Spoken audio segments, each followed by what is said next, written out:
और राज्यसभा के सांसद दिनेश शर्मा भी उनके साथ थे। मंत्री दानिश आज़ाद अंसारी भी वहां पहुंचे। इसके अलावा एसपी अध्यक्ष अखिलेश यादव भी वहां पहुंचे और ईदगाह की शुभकामनाएं दी गई।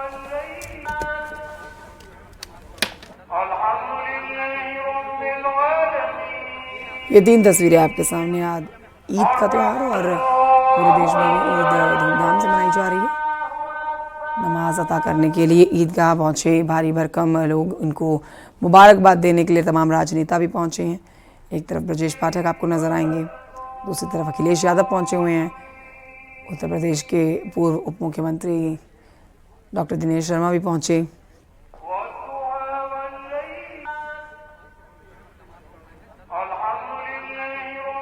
माननीय प्रधानमंत्री नरेंद्र मोदी जी के सबका साथ सबका विकास सबके विश्वास के आधार पर जन जन को जोड़ते हुए मुस्लिम समाज और सर्व समाज के जीवन में उत्थान लाने के लिए माननीय प्रधानमंत्री नरेंद्र मोदी जी काम कर रहे हैं। सबको साथ लेकर के चल रहे हैं और प्रदेश का सर्वांगीण विकास सबका साथ सबका विकास सबके विश्वास के आधार पर हो रहा है। बहुत बहुत धन्यवाद। आईएमसी प्रमुख मौलाना तौकीर रजा ने लोगों से अपील की थी कि ईद पर पुराने कपड़े पहने। संभल में जान गंवाने वालों के घर मातम है, इसलिए ईद खुशियां नहीं गम वाली ईद है। ये उनका बयान कल आया था सामने। और जब हमारे रिपोर्टर ने उनसे पूछा कि आपने अपनी अपील पर कितना फॉलो किया, कितना काम किया, क्योंकि आपने खुद नए कपड़े पहने हैं, तो उन्होंने कहा कि मैं वही कहता हूं जो खुद भी करता हूं। नए कपड़ों पहनने के लिए ना पहनने के लिए अपील की थी, जैसा कि आपने कितना फॉलो किया है और बाकी लोगों ने कितना फॉलो किया? मैं समझता हूँ जिन लोगों के दिल में उन मजलूमीन के लिए दर्द होगा, जिन घरों में मैयत हो गई है, जिन घर के बच्चे शहीद हो गए हैं, उस घर में जैसी ईद हो रही होगी, खुदा न करे कल वैसी ईद हमें ना मनानी पड़े, इसलिए उनके गम में बराबर का शरीक होना चाहिए। और इसीलिए नए कपड़ों के लिए मैंने मना किया, सादगी से ईद मनाई आपने कितना फॉलो किया है इसके लिए? मैं वही कहता हूं जो मैं पहले खुद कर सकता हूं। मेरठ में सड़क पर नमाज बैन, इसको लेकर पोस्टर लहराए गए हैं। कुछ लोगों ने विरोध प्रदर्शन किया। पोस्टर में लिखा गया है कि सिर्फ मुसलमान,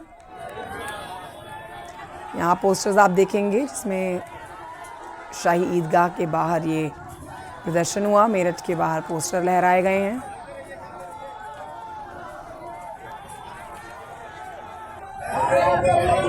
और इन पोस्टर्स में लिखा है सिर्फ मुसलमान सड़क पर नमाज नहीं पढ़ सकते। हिंदुओं की होली, शिवरात्रि, कांवड़, रामनवमी और दिवाली सड़क पर हो सकती है। मेरठ के शाही ईदगाह के बाहर प्रदर्शन को पुलिस ने खत्म कराया।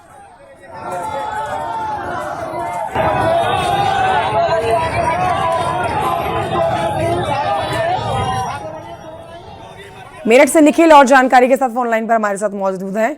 मेरठ, क्या ये माफ कीजिए निखिल, क्या ये मेरठ में प्रदर्शन खत्म हो चुका है या इस समय भी प्रदर्शन सड़कों पर जारी है? देखिए, प्रदर्शन बिल्कुल खत्म हो चुका है। नमाज के बाद के ही कुछ मोमेंट्स थे जहां पर एकदम से एक पोस्टर हवा में लहराया गया। उस पोस्टर पर लिखा था केवल मुसलमान सड़क पर नमाज नहीं पढ़ सकते, हिंदुओं की शिवरात्रि, होली, गणेश चतुर्थी और तमाम चीजें सड़क पर हो सकती हैं। तो यानी एक विरोध था सीधे तौर पर उस आदेश को लेकर जहां ये कहा गया था कि सड़क पर नमाज नहीं होगी।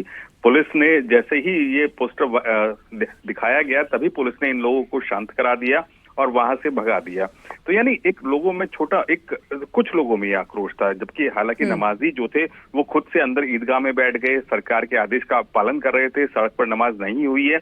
लेकिन ये कुछ अराजक या कुछ ऐसे लोग थे जो विरोध करना चाहते थे, जिन्होंने हाथ में तख्ती लेकर इसे लहराया और ये वीडियो अब सोशल मीडिया पर वायरल हो रहा है। लेकिन ऐसी छिटपुट घटनाएं आज कई जगहों पर हुई है। हालांकि ईद का जो त्योहार मनाया जा रहा है बहुत ही शांतिपूर्ण तरीके से, सुबह की नमाज भी अदा की गई है, लेकिन ये जो प्रदर्शन हुआ है कितनी देर चला? क्या इसमें नजर आया, क्या मतलब कोई और राजनीतिक एंगल भी यहाँ से जुड़ा हुआ नजर आया? पुलिस इस पूरे मामले पर क्या कहती हुई नजर आई?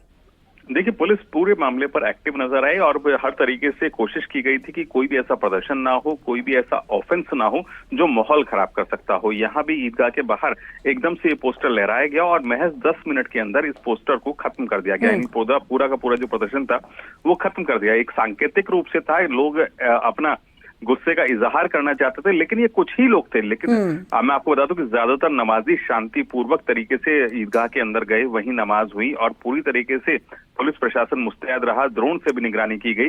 लेकिन एकदम से एक पोस्टर निकला, कुछ लोगों ने विरोध किया, छोटी मोटी नारेबाजी की और उसके बाद वहां से खदेड़ दिए गए, वहां से चले गए वो लोग, क्योंकि उन्हें भी एहसास था कि कहीं ना कहीं कानूनी शिकंजा उनके ऊपर कसा जा सकता है। अगर विरोध उग्र हुआ तो फिर उन्हें कानूनी मुश्किलों का सामना करना पड़ेगा। शुक्रिया आपका निखिल अग्रवाल जानकारी के लिए।